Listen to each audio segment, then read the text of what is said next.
Hello all, welcome to this second episode on Advanced Level Othello. I'm very conscious that the opening episode was quite lengthy on social and historical context. In fact, I'm toying with inverting the order of those two episodes so that this one becomes the first. I want you to take one thing chiefly from the social and historical context, and that is that we need to take a more nuanced approach than simply reducing historic context to a basic generic notion that Renaissance England, the Elizabethan or Jacobean era was simply racist. Yes, that's an absolutely vital thing that we need to be engaging with, both thematically, analytically, and in terms of historic context. But we need to take a more nuanced approach whereby we look at the actual history of Jacobean England's awareness of people of colour and how that related to views at the time of the non-Christian world. As ever, if you are finding this useful, if you're appreciating it, I would really appreciate you sharing it with others. Hit the notification bell, subscribe, hit like, that gets it put out there on YouTube for my benefit, but also pass it on to friends, pass it on to colleagues if you're thinking it's of use. Today we are looking at approaches to the play, ways into the play, both as a piece of drama and as a text. Just a little quip here. If you are already aware, prizes, no, sorry, just satisfaction for those of you who can look at this image and tell me what line of the play it's inspired by, or if not, can you spot it as we encounter it later down the line? Apologies that I must make an interruption yet again for my errors. I cannot believe the brain-dead clanger that I've dropped here. It was through enthusiasm for that opening image. I'm sure there will be teachers out there who are thinking that I'm completely brain-dead. That image is not evoking a line from Othello. It is evoking a line from elsewhere in Shakespeare's body of work, his oeuvre. So do still go with this challenge of identifying where it comes from, but I was completely mistaken. I can't believe I managed that in saying that it was a line from Othello. There are times in Othello where he speaks of being mentally tortured and set on the rack, but the particular line I'm after is actually from a different play. I will still bring it up in about 3 episodes' time where it's relevant, but a mistake of mine again. Forgive me. So before we get into the nitty-gritty of the textual analysis itself, I think it's really important that you've got a cognitive notion of the whole plot. My recommendation is to have as quick as possible a read through of the play. Of course, it's intended as a stage production, it's for an audience, not a reader, and I always think it's really, really important that students see a production if possible, but at the end of the day, we can't get away from the fact that an English literature exam is asking you to analyse it in textual form, just like the poetry or any other aspect of the course. So whilst it's important that you acknowledge stage and the audience, you talk about audience and play rather than readership within your analysis, a starting point really should be a first read through as rapidly as possible. A bit like actors would have an initial read through without working on stage. That shouldn't be too onerous to do because after all a play is designed for its actual runtime, which in this case is just about 3 hours end to end. If you're intimidated by the language and you feel it's easier, you could read it alongside an audio play. I've got no affiliation, more's the pity, with audible.com, but there is a really good one on there that's unabridged, has a 3-hour runtime, is dramatised, and stars Hugh Quarshie, who has played Othello on stage, and we will look at aspects of a production of. Not going to cost you anything to sign up to audible.com for a free trial, and you get one freebie on there if you cancel within the first month, I think. Don't quote me on that, have a check, and do check with Guardians that you're all right to do that. Normally, when I have students doing A-level literature, I ask everybody to try to get the same copy of the novels as possible, because that's useful for literally being all on the same page. But that shouldn't be as much of an issue with Shakespeare. We've got the same act number and scene numbers and the same line numbers, because the plays are poetry. They're written in verse through chiefly Iambic pentameter. So they should all adopt the same line numbers to help you easily locate things. When you're having a first read through, whether it's on your own or briefly as a class, or alongside an audio play, use the side notes and footnotes to help you initially with that language and imagery and its implications. We will then go into greater depth episode by episode here. If you haven't got a copy of the play yet, Shakespeare's long out of copyright, of course. It's way more than 100 years since his death. So there are plenty of free PDF versions to be found online with no legal implication. Once you've had that rapid read through, I'm not saying you necessarily need to do it in one sitting, but do it over the course of a week or two at the very most. Use the footnotes to help you. We'll then go into greater detail episode by episode. You've had your first read. We'll go back over for a second time in greater analytical detail. Then I think you should go away and find a stage production. Ideally, go to the theatre. Egg your teacher on to get you a theatre trip. There is a tour of one, albeit of quite an alternative style, coming up. If not, there are a couple of ways that you can get hold of theatre productions online, freely or relatively cheaply, and film versions too. Every time my students go to see a production, they come away, and as we're driving the minibus home, they say that they really feel more comfortable with it, that the penny's dropped. It really will be enjoyable as a piece of art, but also really help to consolidate your understanding, even just of plot.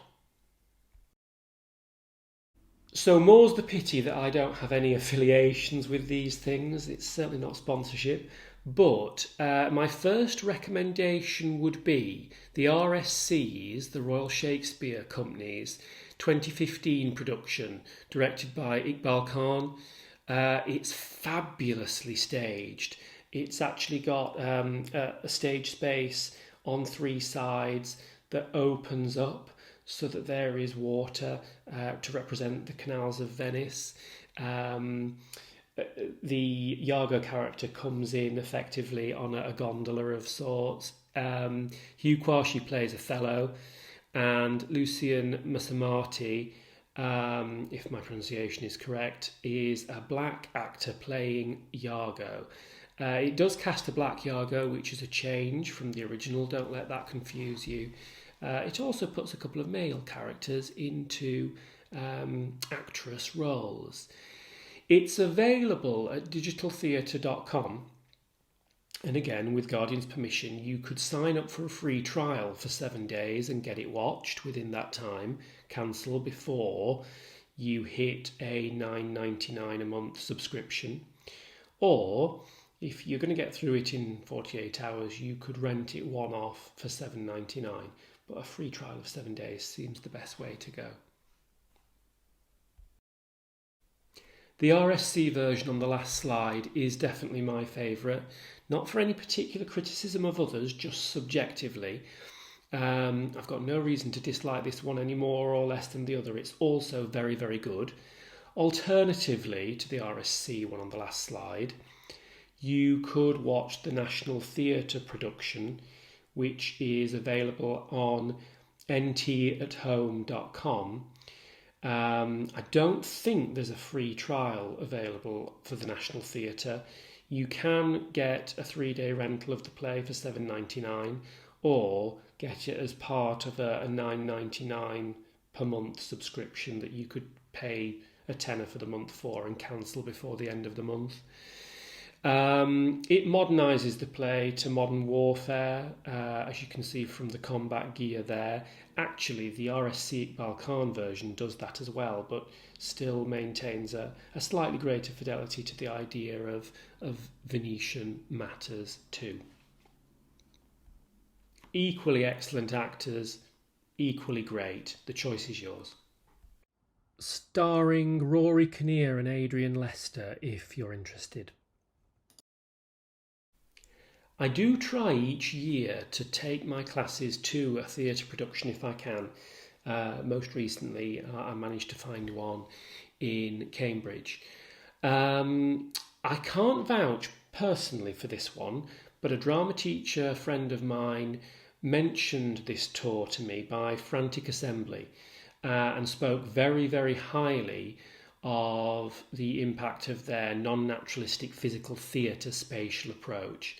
Essentially using the spatial area of the stage, dance moves, music, non-traditional approaches to modernise Othello in the setting of a pool hall, as I understand it. It's returning by popular demand from 2015, I think, and is touring the UK between September of this year and February of 2023. Tickets are still available, I've had a check, and don't seem horrendously expensive. It might be quite alternative, and I can't vouch for it, but it has come highly recommended by somebody I respect as really knowing what they're on about. So these stills are from the 1995 Kenneth Branagh Lawrence Fishburne film. Lawrence Fishburne plays Othello.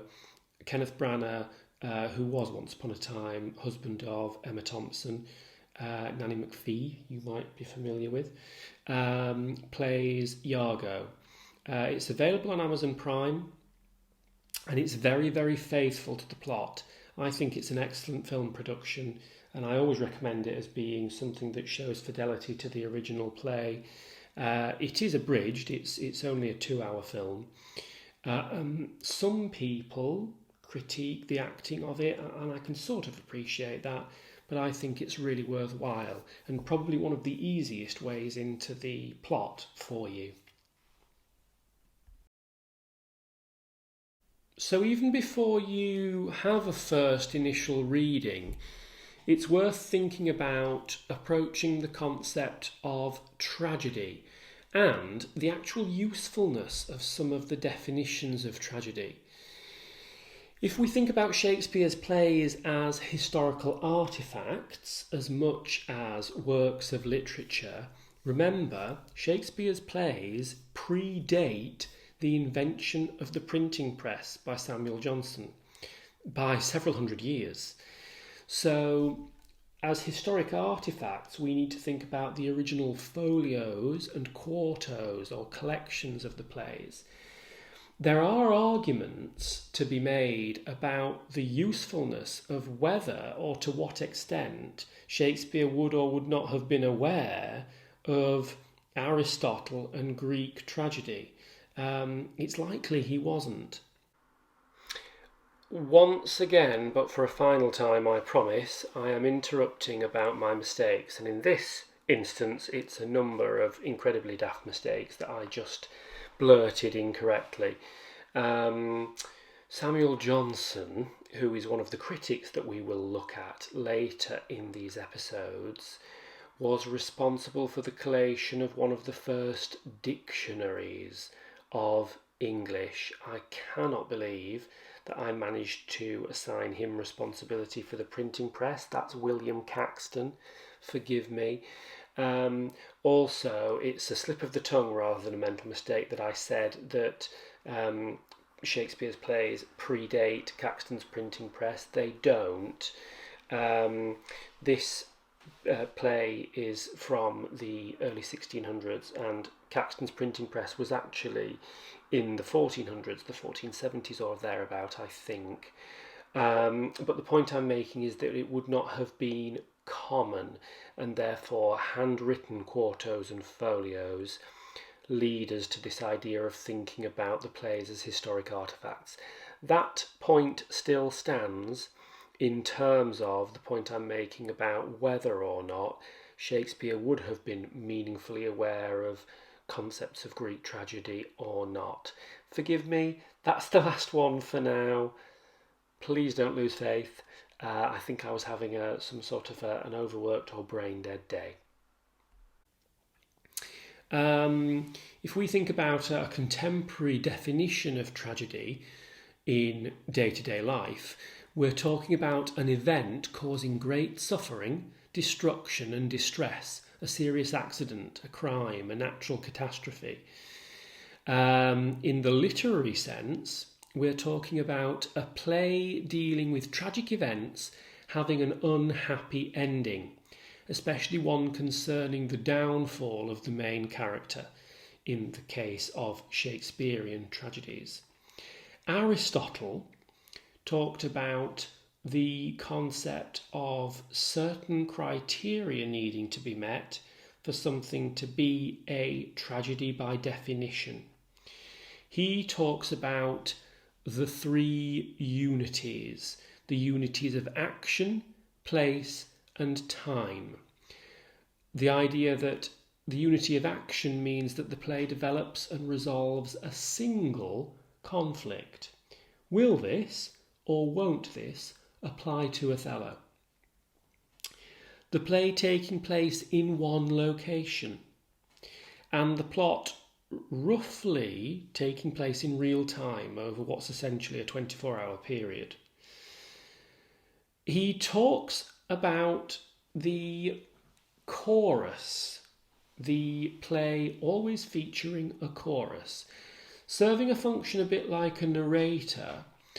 The chorus, a group of characters who are not really named and are not actually central to the plot itself within a Greek tragedy, serving to comment morally on the central characters. Think about the prologue and epilogue of Romeo and Juliet. If you studied that at GCSE, for example, gives actually a lot of spoilers at the beginning, but comments morally on the central characters within.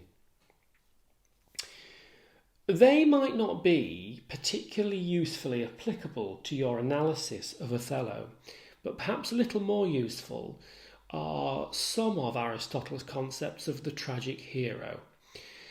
The idea being that the central character must be noble. Now, we could split that concept of nobility more literally being defined as an aristocratic character, somebody of landed gentry or wealth, or somebody of noble personality. There's a sort of ambiguity there. A noble personage who initially enjoys a high reputation. Othello has worked his way out of slavery to high reputation and notoriety as a warrior, but who makes an error of judgment through a fatal flaw of personality, some characteristic or trait that lends them to make a misjudgment, and thus suffer a tragic reversal of fate. An intermediate kind of personage, not somebody who's naturally necessarily totally preeminently virtuous and just, but who is well regarded initially and whose misfortune is attributed not to some sort of evil or vice or depravity, but an error of judgment. The hero is fittingly described as good in spite of an infirmity of character that leads to a misjudgment. In this case, jealousy in Othello leading to a very destructive end. So, having nobleness, but having a tragic or fatal flaw, suffering, forgive my Latinate pronunciation, peripeteia, a reversal of fortune, and having a negative fate that's probably greater, i.e. far worse, than what the character actually deserved? So I've got a glossary here, if you will, of things that you need to bear in mind in terms of terminology to use in your analysis where apt. Not just to feature spot, but to ensure that you are thematically analysing the tragic hero. A tragic hero of either noble status or at least reasonably having a noble character, being well regarded in terms of personality. Hamartia is the Greek tragic term for the character's fatal flaw in personality trait or characteristic that causes their misjudgment. We might say, if you at GCSE studied Macbeth, that Macbeth's hamartia was excessive ambition. We might say that Othello's was excessive jealousy. Hamartia is not to be confused with hubris. Hamartia is a fatal characteristic flaw that could be any number of negative personality traits. Hubris is always precisely an excessive pride.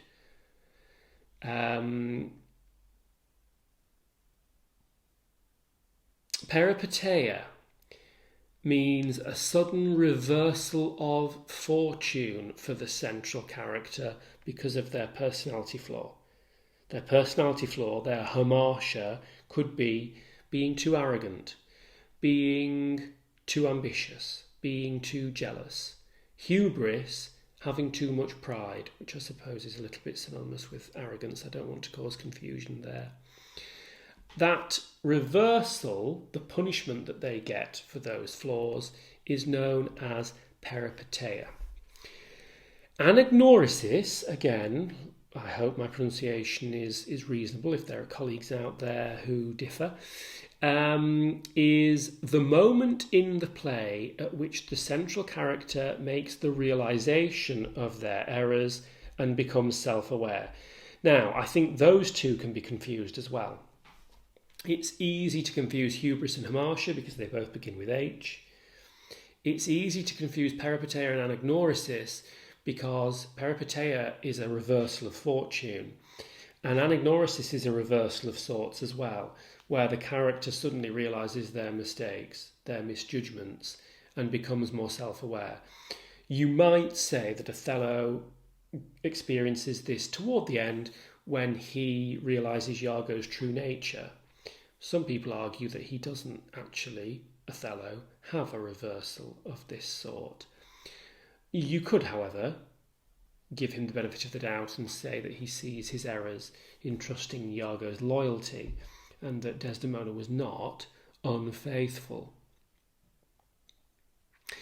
Other features of tragic heroes and tragedy: the dichotomy, the split of two opposites, of good and evil within man. Fate and fortune, revenge,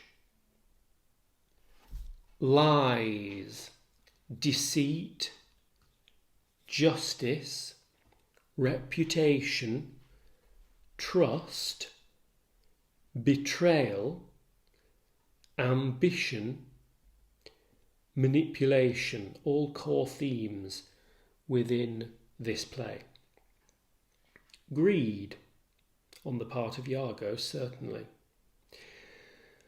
Another Greek tragic term, catharsis, the release and complete purging of audience emotion, empathy, sympathy, by the end of the play.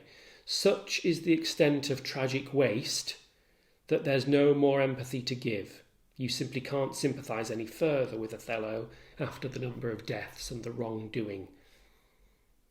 Potentially, in some tragedies, supernatural elements. Shakespeare casts the idea of the association between a black character and witchcraft in this particular play.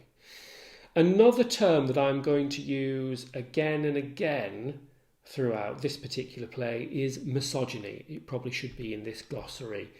The idea of a man's hatred of woman, particularly in the case of Iago in this play. So once we've looked in detail at the content of the play itself, we will come to assessment objective 5. You are examined across 5 objectives on the literature course. Objective 1 is to do with your argument. Objective 2, your analysis of how language shapes meaning. Objective 3, the social and historical context. Objective 4 doesn't get examined here. Objective 4 is about comparison of texts. So that's your prose, paper 2, and the comparative poetry element of paper 3, and the comparison that you draw in your component 4 coursework. The only point at which you have to do AO5 on other critical interpretations is component 4 coursework and this question on Shakespeare. We will look at it in far greater detail after we've studied the episodes on the play itself. But for now, looking at tragedy, David Scott Cafton, A Rarity Most Beloved, Shakespeare and the Idea of Tragedy, wrote in 2003, Chaucer comments in his glossary of a translation of another writer's work as the fall from prosperity for a time to tragedy constituting endeth in wretchedness, but doesn't cite a prescribed reason for the dire change of fortune. We'll come back to critics as we move forward. Just for a silly tongue-in-cheek way into Shakespearean contexts, other Shakespearean plays, essentially a Shakespearean tragedy results in virtually everybody in the play dying. Not literally the case, but I wanted to take you through a few key particular plays. Titus Andronicus, as you know from the last episode, is Shakespeare's first play. And just like you were told at primary level or Key Stage 3, you can't write a story with loads of blood and guts and gore and everybody dying, Shakespeare in his first play as an infant, not literally, tongue-in-cheek, has a play where 14 people die, most through very, very gory incidents. Saturninus and Bassianus are sons of the late Roman emperor, and they strive to succeed him to the position of emperor. But General Titus Andronicus recently returned from war, having retained only 4 of his 25 sons through battle, is chosen for the position of emperor. Titus has returned from conflict with prisoners Tamora, Queen of the Goths, and her sons Alarbus, Demetrius and Chiron, and Aaron, her Moorish black paramour, her illicit lover. The idea that having a black lover would have been seen as something very unchristian at this time. Titus orders Alarbus to be sacrificed in honour of his own dead sons, and Alarbus is dismembered. His arms and legs are cut off, and he's thrown in a fire. Demetrius and Chiron stab Titus' son Bassianus, who has run off with somebody else, and goes on to Demetrius and Chiron go on to rape Titus' daughter Lavinia before cutting off her hands, for no particular reason, and cutting out her tongue so that she'll be unable to testify against them. You get what I mean by the gore here. Aaron, who is very much here in this initial play cast as evil due to being a black character in a way that runs very contrary to Shakespeare's later play Othello, Aaron implicates, out of sheer vindictiveness and evil, two of Titus's sons, Martius and Quintus, in Bassianus's death, and they are executed by being beheaded. Titus' son Lucius is banished.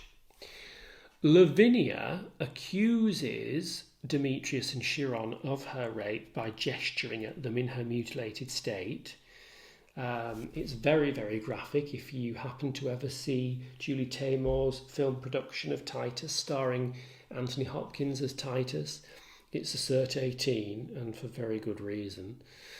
Titus kills Demetrius and Chiron by stabbing them.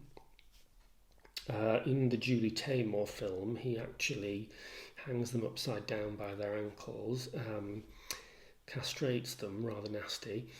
And unless I'm making something horrific up in my mind, I'd rather think he feeds their apparatus to them before slitting their throats.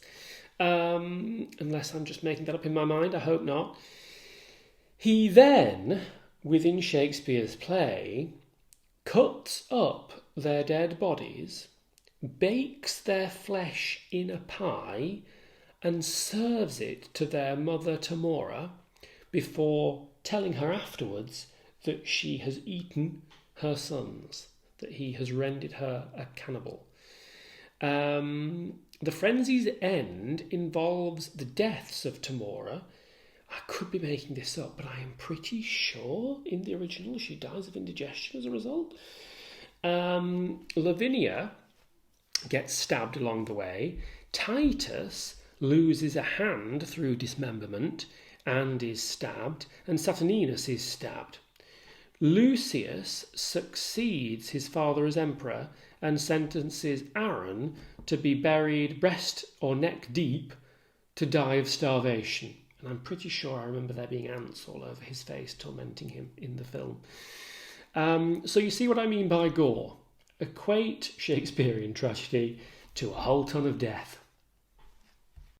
If you studied Romeo and Juliet at GCSE level, 6 deaths.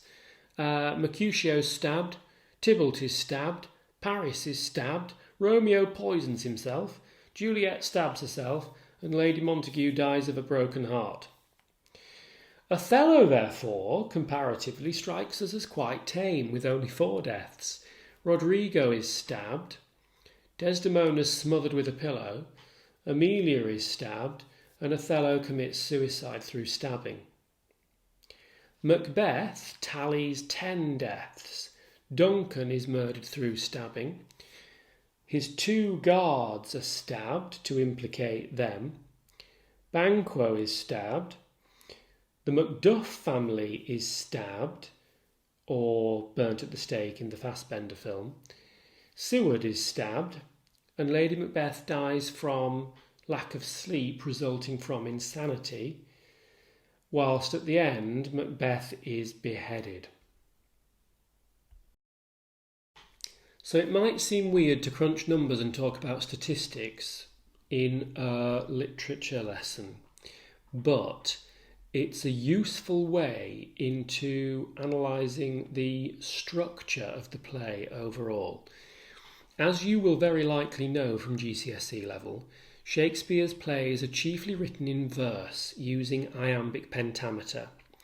The poetry conforms to 10 syllables per line, divided into 5 iambs. So in a line of Shakespearean verse, we get di-dum, di-dum, di-dum, di-dum, di-dum. 10 syllables of a stressed and unstressed pairing. So the di-dum on its own, that stressed and unstressed pair of syllables, is an iamb. And there are 5 pairs of that across a line of Shakespeare. Roughly speaking, we can think of it metaphorically as being like a cardiogram, the heartbeat of the characters, not literally, but to some extent it indicates characters' stress levels, because when it is irregular and exceeds the 10 syllables, we might get a sense of their stress. We also get examples of what's known as sticomythia, where half lines are shared. Sometimes in a Shakespeare play, you see a marked indent, as though the person typing has pressed tab too many times. That's deliberate, and it's the sharing of those half lines, such as when Macbeth and Lady Macbeth do that after the murder of Duncan, or some other irregular lines in Shakespeare's play. So these two examples are Iago and Rodrigo bickering at the very beginning of the play. Rodrigo says here, "Thou toldst me thou didst hold him in thy hate. Thou, 1, toldst, 2, me 3, thou 4, didst 5, hold 6, him 7, in 8, thy 9, hate 10 syllables." And as Iago quickly defends himself, "Despise me if I do not. 3 great ones of this city," etc., etc., etc., is exceeding. Despise me if I do not. 3 great ones gets us to our 10 syllables before we exceed it with "of this city," with a stressed defence of the fact that Rodrigo is suspicious and actually is being manipulated by Iago as we go on to learn. You might find that pentameter, where it's irregular, is useful for analysing the text. You might also find that prose versus poetry is useful, but we'll come to that shortly. So difficult as it is to achieve, Shakespeare's plays are chiefly written in verse, iambic pentameter, but not all of the speech, whether it's dialogue or a soliloquy, is necessarily verse. In Othello, we've got a split of 80% poetry or verse and 20% prose. Now, typically, educated or polite characters in the play, such as the white population of Venice and Othello, who's converted to Christianity, will speak in verse because they're noble, educated and polite. Shakespeare's plays are art, so it's not like people in day-to-day Shakespearean London or Shakespearean England actually spoke like this at all. However, it's used in verse as a piece of art within the play, and where characters drop out of poetry and into prose, and you will physically see that because in a copy of the play it will be set out in short lines that drop down to a new line with a capital and end with a comma, chiefly most of the time, like a poem. Where suddenly you see that change shape to a block of text that goes from margin to margin, you are looking at a character dropping into day-to-day prose speech like we would. That is used to starkly mark a number of possible things. The gatekeeper in Macbeth does it for comic relief and drunkenness when he's talking about sexual performance. Iago does it a number of times in different ways to mark different things. Sometimes he does it when he's in dialogue with Rodrigo to mark his sexual crudity and misogyny. Sometimes it happens in his soliloquies to show the audience how evil he is in doing something like plotting murder. So it might be, for example, seen in Iago's locker room talk of sexual innuendos and misogyny. He objectifies women in talking about sex with Rodrigo in dialogue.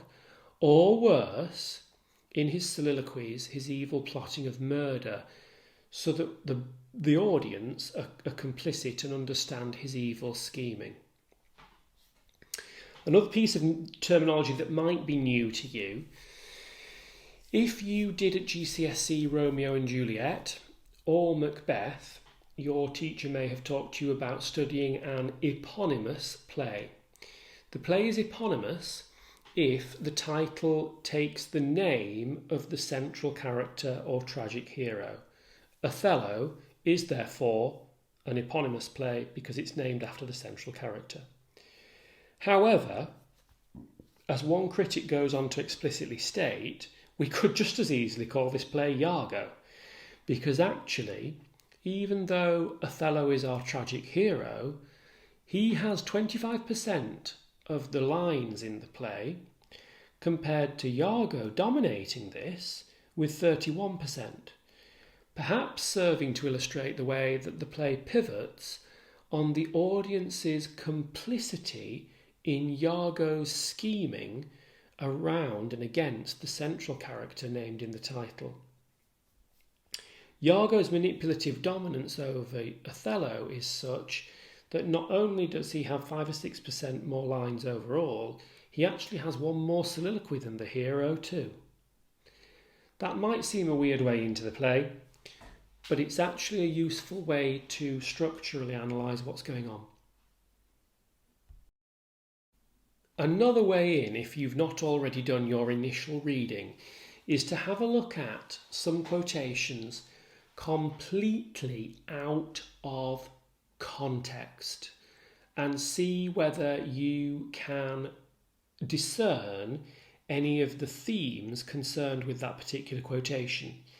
Then go on to pick a second and see if you can make some comparative links, or keep moving around this range of quotations until you can pair them up according to shared themes. If you happen to have already looked at my course on Handmaid's Tale, if that's the prose text that you are studying with your teacher, you will be familiar with me asking you to hit pause and take some time to do this. Have a read through, and then I will take you through some of them. Pause for me, please, in 5, 4, 3, 2, 1.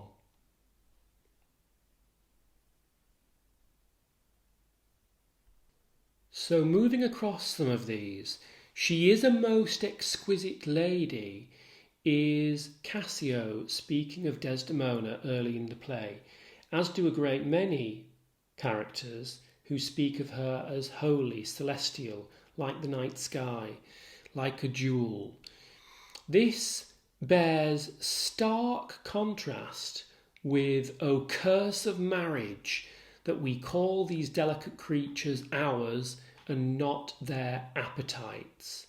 The theme here, after the temptation scene in Act 3 and developing still more in Act 4, is Othello becoming convinced of his wife's infidelity. Desdemona, his possession and delicate creature, has been betrayed by what he takes to be her sexual appetite, her lasciviousness, her excessive libido, leading him to the shame of being cuckolded, developing horns to mark him as a man unable to satisfy his excessively sexual wife. We could contrast that starkly with the exquisite label she gains earlier. "My blood begins to set my safer guides to rule, and passion having my best judgment collied, essays to lead the way, centres around, keeping calm and not becoming enraged or animalistic by the concept of jealousy." Iago admits in a soliloquy, "I am not what I am." He is obsequious. He is a sycophant. He fakes servile loyalty when in fact he is serving his own ulterior motives. He puts on a visage, a mask of one thing, whilst being quite the other, a villain for his own means. And he says, "I have it.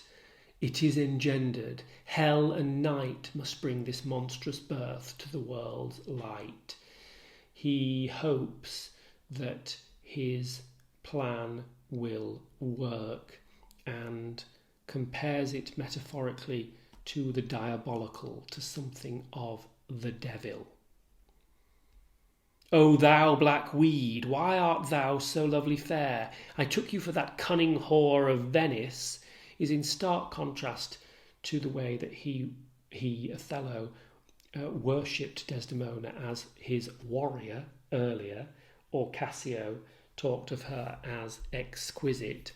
Now she is a black, evil weed. Even he is a black character, uses black to connote evil, and refers to her as a whore of Venice, reflecting the contemporary view of the time of Venice being a city of hedonism and courtesans or prostitutes.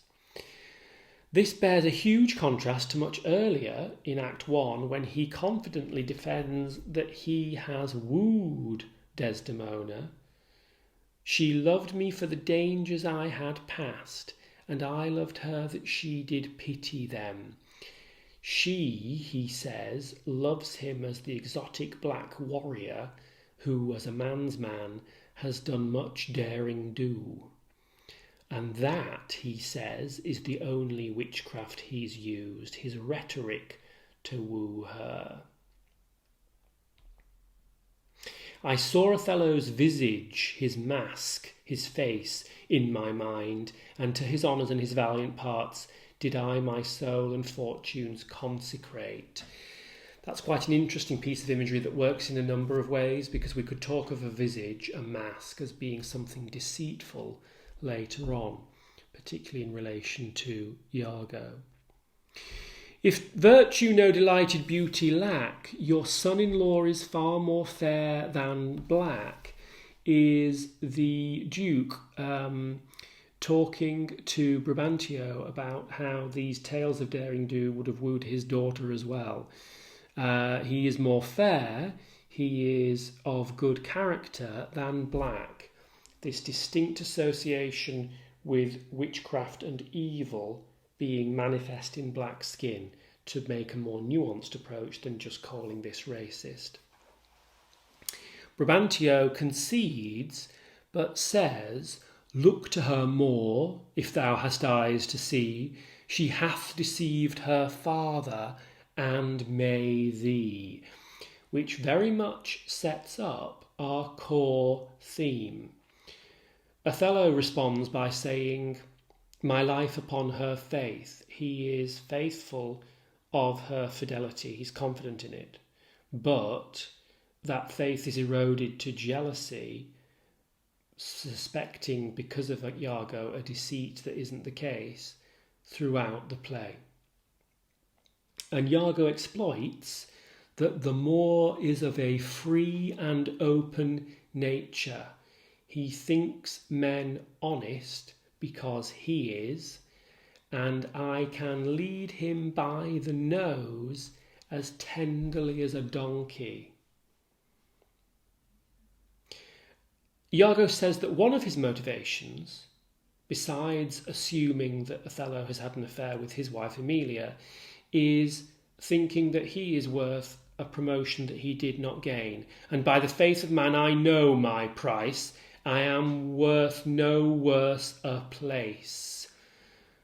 He expected, through his qualities, to get this promotion, and he thinks that preferment goes by letter and affection, i.e. through nepotism. Friends and family get promotions that he should have had if he'd had those connections. He plots against Cassio because of this promotion, because he wants the job over him, gets him drunk, and Cassio laments, reputation, reputation, reputation. Oh, I have lost my reputation. I have lost the immortal part of myself, and what remains is bestial.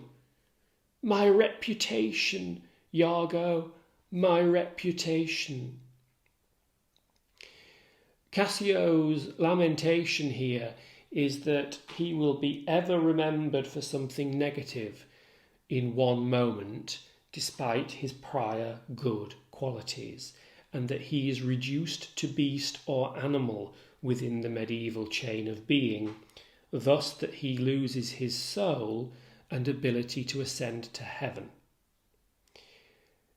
Iago refutes this and says that reputation is an idle and false imposition, oft got without merit. Ironically, Iago has gotten his reputation of honesty without merit, and oft lost without deserving. One small thing, and the gossip mill starts to lose you your reputation, when it was actually as a result of Iago's deception. He then goes on to plot to ruin the reputation of Desdemona. I will turn her virtue into pitch, into black tar, and out of her own goodness, not assuming that anybody would work against her, I shall enmesh them all, trap them in a net. He talks of his plotting as poison and, conversely, medicine. Something for his own gain. So assessment objective 1 requires you to articulate informed, personal and creative responses to literary texts using associated concepts and terminology and coherent, accurate written expression. In other words, your argument, and that comes down to themes. So before you even have your first quick reading of the play, I need you to set an agenda of themes that you are going to spot. Yes, that's something of a spoiler in terms of enjoying a piece of art, but for useful banking of key quotations later for an argument, you must have a list of themes that you are looking to spot. You're going to hit pause for me and take note of these as a list, and then look actively to spot them as they occur within the play. Jealousy.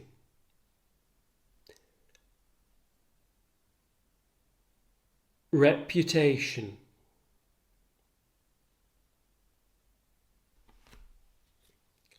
Lies and deceit.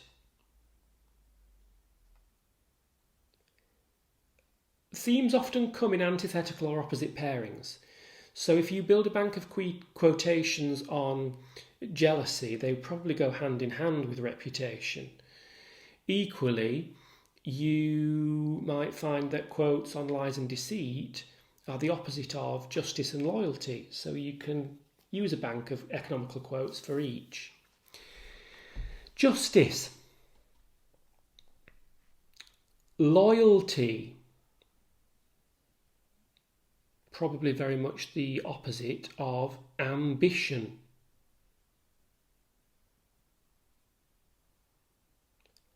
Trust as the opposite of betrayal.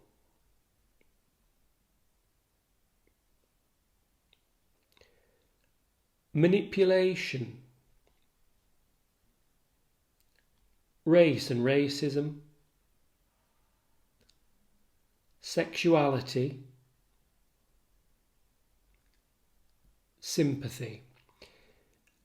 If you've not had chance to note those down, hit pause for me in 5, 4, 3, 2, 1.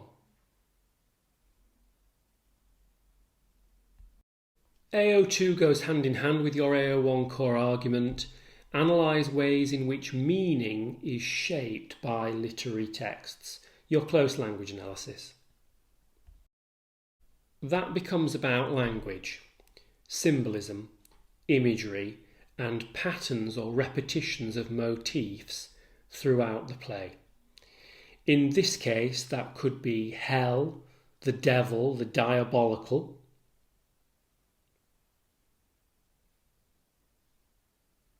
Heaven,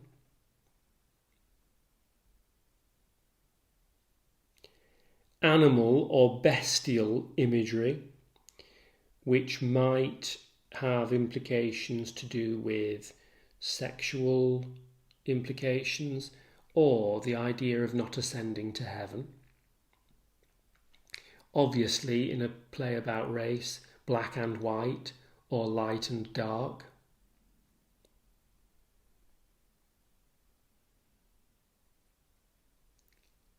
Imagery of poisoning, money,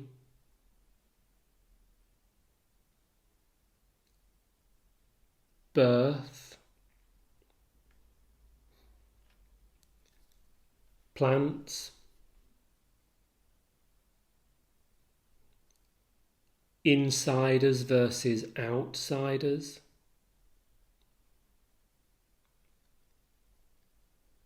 eating,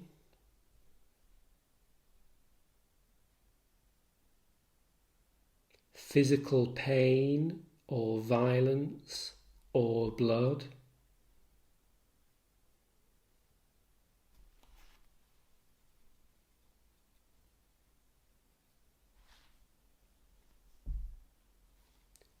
jewels,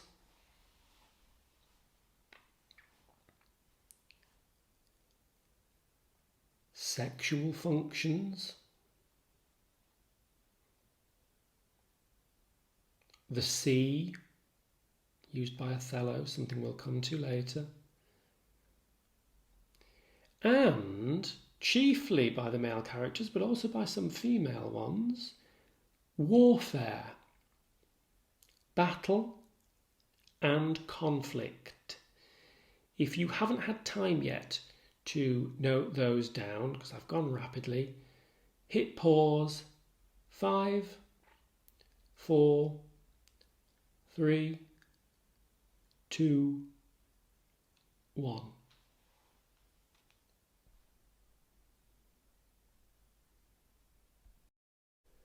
Tracking how imagery, that symbolism, that repetition of motifs relates to themes will make or break an exam response. You will have the theme dictated to you by the exam question.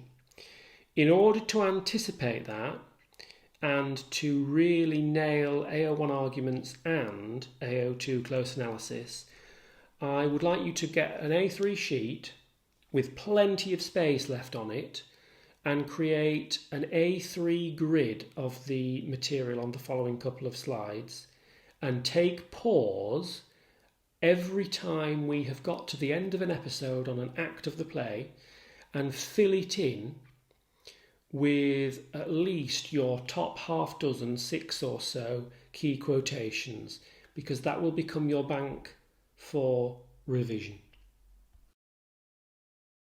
So you've got your core themes: jealousy, reputation, lies, deceit, betrayal, justice, loyalty, etc. They are the foundation stone and core premise of your AO1 argument, and it's the imagery, the motifs, the symbolism that you analyse to convey those core themes.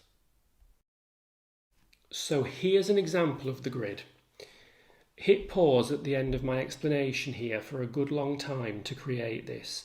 You need 4 columns, but that third column needs to be massively wide or deep.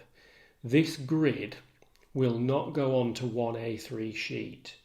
It might be that you want to make the rows really, really deep, or it might be that you want to make the column really wide for tracking it across Act 1, Act 2, Act 3, Act 4. I reckon probably it would be easier for you to make the rows really, really deep. I've fitted this onto one slide, but really you would be using multiple A3 upon A3 upon A3 to do this. Imagery. Hell and the devil, the diabolical. Animals, beasts, the bestial. Black and white, light and dark. Poison and medicine. Eating, physical pain, violence, blood. Jewels, heaven, sexual and physical functions, the sea, war, money, birth, plants, insiders and outsiders, any other motifs that you individually think of as well.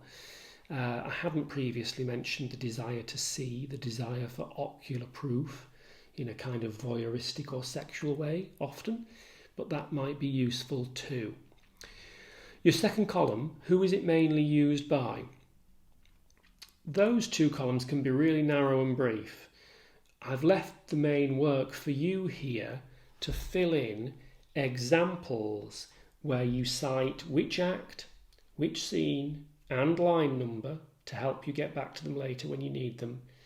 And that is what becomes your main revision resource, your bank of key quotations, along with a brief summary of its significance that will be the main part of your core argument and language analysis within your actual exam answer.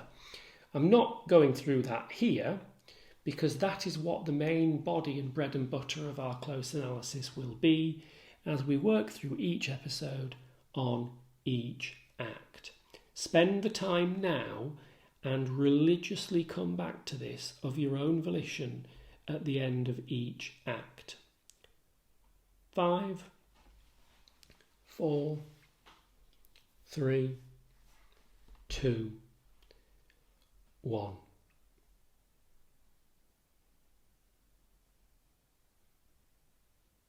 So that brings us to the end of initial approaches to the play.